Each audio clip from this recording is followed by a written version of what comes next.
Morning, happy Monday everybody.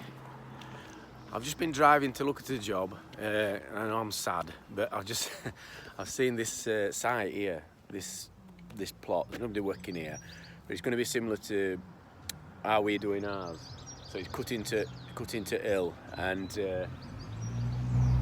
it's a type plot. They're at waterproofing stage, so I couldn't help but just get out of my car and just have a look at it because I'm fascinated. I like to see what waterproofing systems people are using. I don't know why anybody's not here, but it's a great example. I hope nobody comes because they'll think I'm building inspector or something like that. But anyway, I'm just interested in waterproofing, so click off if you're not interested. So I think this is it's blockwork, so they've put a retaining wall up here. It looks like there's a double retaining wall, so I think there's a retaining wall at the back and then there's another retaining wall here. You can see, because I can see it outline at bricks on this bit. It looks like they've used two types of butane. So you've got like stuff that's painted on here, and then you've got this that is like kind of ironed on. Now, problems that you'd have in waterproofing when you've got a retaining wall and you've got what's called hydrostatic pressure is when people put these on, you see all creases that's in them. So you can never get this system on a wall straight.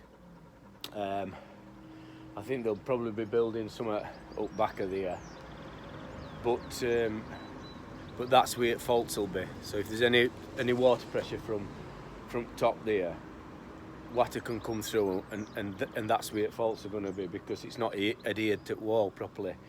I mean, when it's built, this will probably be a 10-year guarantee, and a lot of these 10-year guarantees are failing. So it's like sort of 90. Well, I don't know. I'm saying it's 90%. It's a really high volume of houses that's built into an hill. It's a really high volume where it fails before the 10-year guarantee is finished, and that's why all our premiums have gone up. But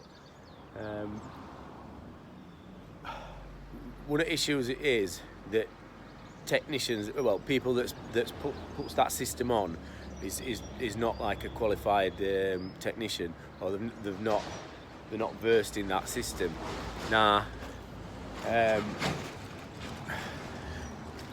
we go on courses, and employees go on courses, and they work at manufacturers. But what tends to happen here is labourers will do it because it's an awful job. Painting that bitumen stuff on, or whatever, like a rubber paint, and then sticking that to it. It's not a nice job, and that's just a classic example of what happens on most sites. It's not put on right, it's not ironed on right. That should be totally flat against wall. And if it were built on other sides, so if there were a gap and then it were built upwards on this side, and then earth were put back against it and shale for it to drain, then that's how it ends up on other side. I mean, what we've said now, and what a lot of things is happening now in industries, you'll have a double system. So as well as that going on, there'd have been a drainage channel, which I can't see one because that's like a bison beam on top. There might be one underneath. I think there is, because you've got a French drain what's coming out here, or some kind of drainage. I mean, that might be put inside, but there should be some kind of drainage that runs on across back and down here. Oh, it's here, look. If you've got like a French drain here. Now that'll run up round back at wall. In 1,000 feet, turn right. That's me sat now. So that runs up round back at wall. It'll run back and then it'll come out at the other side. Now, other issue is here, why it don't conform to BS 8102 is every change of direction. So for every 45 degrees or 90 degrees, which is that corner and that corner up there should be a maintenance point or a jetting eye which goes up to the top so that you can flush it out if it gets blocked up. Now it'll have like a thermal text membrane thing on wrapped round it, or it should have. I can't see it here, but it should be in there, and that stops it silt building up, but it can still get knackered. So so it's just really interesting for me. You know, that's why I'm damp Sam, I suppose. Really interesting project. It'd be interesting to see how they go on with it later on in year, and whether it does fail or not. It might not. It might last okay, but I'd be concerned about that not being put on properly. Head I south. don't know what system they're going to use on other bits, but it's a nice little house what they've got on this plot. Squeezed it in there, and you can see there's another bit here where you could possibly get an house in here, take them trees out. And that's what's happening in England today.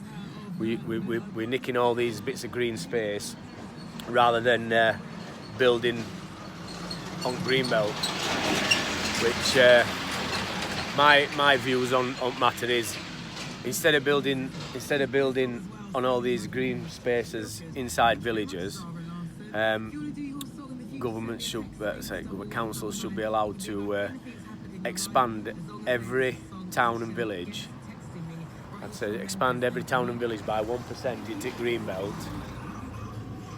and that'd save a lot of infrastructure, because when you're filling in, building houses and filling in these areas, it puts a strain on drains, sewers, things like that, because it's more volume. They're only built to be so big, and that's why in London they've just spent billions on a massive sewer running through middle of it. And in years to come in big cities, that's what they'll probably end up doing in them, spending loads of money. They'll probably have to build another bigger sewer, because obviously London's always leader, and London's always first to do stuff. So, you know, watch this space. Anyway, I hope you found it interesting, and you might see me on another building plot, because I've got a fair way to go. Okay, adios. Happy Monday.